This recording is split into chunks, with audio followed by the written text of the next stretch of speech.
ফুটবলকে ছুটি দিয়ে ইরানের পথে ঘাটে ভক্তদের দাবি মেটাতে ব্যস্ত এখন লিওনেল মেসি। হতাশ করছেন না কাউকে, কিন্তু ব্যস্ত মেসির পক্ষে সেটা কি করা সম্ভব, সেই প্রশ্ন জাগতেই পারে। আসলে এটি হুবহু মেসির মতো দেখতে একজন ইরানির গল্প। কৌতূহল ভাঙাতে বাকিটা দেখে নিন আমাদের রিপোর্টে।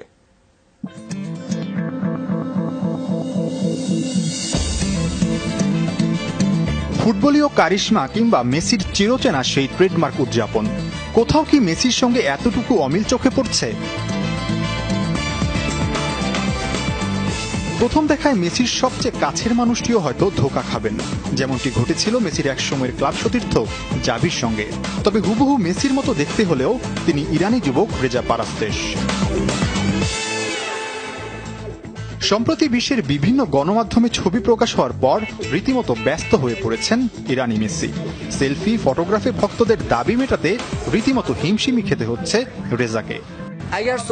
যখন মানুষ আমাকে দেখে তারা সত্যি মনে করে মেসি ইরানে এসেছে এবং রাস্তায় হাঁটছে। তবে কথা বলার পরে আমার মুখে ফার্সি ভাষা শুনে তাদের ভুল ভাঙে। আমি বুঝাতে পারবো না কেমন লাগছে। মনে হচ্ছে সত্যি মেসির সঙ্গে ছবি তুলেছি। এখন এই ছবি আমি ফেসবুকে দিব। প্রথমে বিশ্বাস করিনি, কিন্তু ওকে দেখার পর চোখ কপালে উঠলো। দেখতে হুবহু মেসির মতো।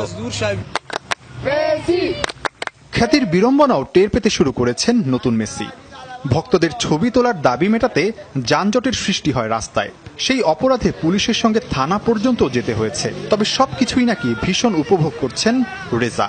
দেখা করতে চান আসল মেসির সঙ্গে। আমি আমার এই চেহারার ইতিবাচক ব্যবহার করতে চাই। মেসি অনেক বিখ্যাত আর ব্যস্ত একজন মানুষ।